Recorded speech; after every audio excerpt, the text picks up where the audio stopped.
Good afternoon, Miss Atkinson. How are you doing today? I'm okay. I can see David didn't make it here. Of course he didn't.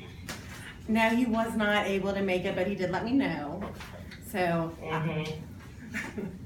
I just wanted to let you know that I love having Ed in my class. He is very bright and he has been very successful in the year so far. Thank you. Takes after his mother. That's great. Well, I have started to see his grades slipping slightly, and he seems to be more easily distracted than usual.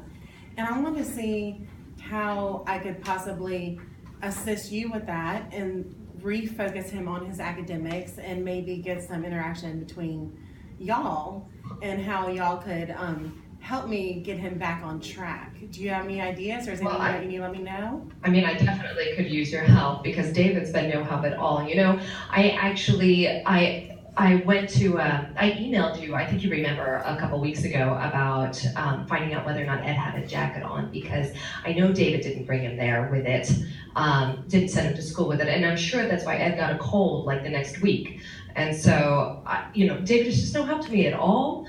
And I have no idea what they do when Ed is staying at his house. And I can only do so much because I'm working double shifts now in order to try to take care of Ed. So, I mean, anything that you can suggest, especially if it means making sure that David is holding up his end of Ed's, parenting, would be great. Okay, I do want to maybe take a little bit off your plate and let you know that we do have class sweatshirts that we do keep in all sizes in the classroom. If a child does come without something, they are allowed to wear it, take it home, bring it back the next day, and that is fine with us. We make sure our children are taken care of and comfortable within our classroom.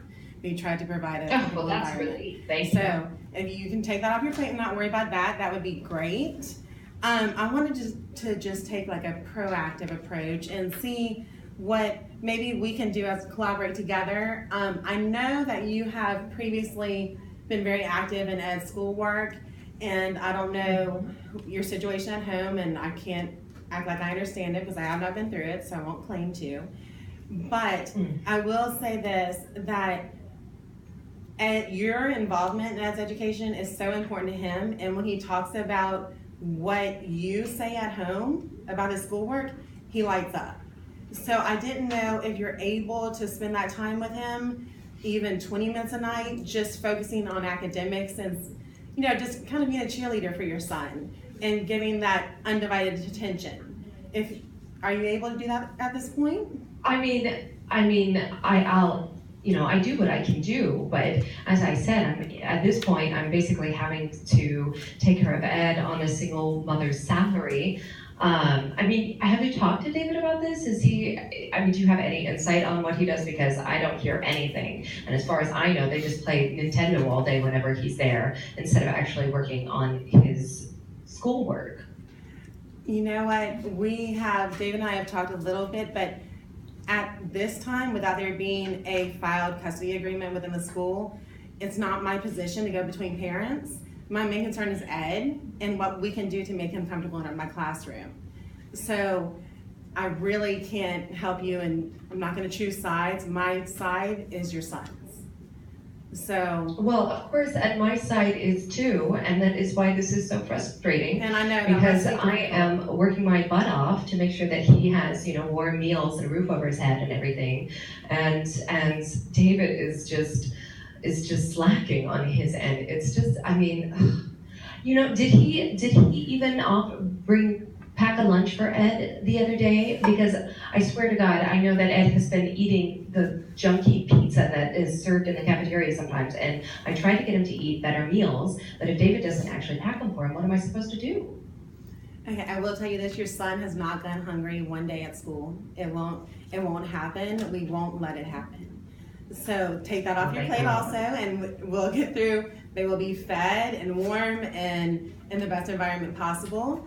But what can we do together to help Ed? You've been such an involved parent. I know you have so much going on, but I would really, really love to see Ed light up about school again. Honestly, what am I supposed to do? I don't know. I'm working so hard, and I'm constantly dealing with these with these lawyer meetings, and I'm just trying to figure out, what the next steps are that are best for Ed, and making sure that everything is settled. And I just don't know what to do. Okay, well, this is what I can do for you if you're interested. I want to know how you feel about maybe Ed seeing the guidance counselor. Would you be comfortable with that, as far as having another advocate for Ed, someone he's free to talk to without judgment, without any outside influence, that's just focused on him and his schoolwork? Would that be okay with you? I mean, that wouldn't be something that like David doesn't get to talk to them too, right? I mean, that would just be Ed and the guidance counselor. It would just be Ed and the guidance counselor, and then until a custody agreement is met, I have no control over who gets what information. At this point, I believe it would be confidential between Ed and the counselor. I mean, I'll have to think about it. Obviously, it's going to have to be something that David has to agree to as well, and who knows what he's even thinking these days. Because, I mean, especially if it's going to take time out of, outside of school, then I don't know when I'm going to be able to pick him up or drop him off. I have very strictly set pickup times because of the work schedule and stuff. Well, that would be taken care of during school hours, so that would not affect your pickup drop-off times. And I'm more than happy to meet with David about this separately, so it's not something that y'all have to discuss at this point if you're not comfortable with that.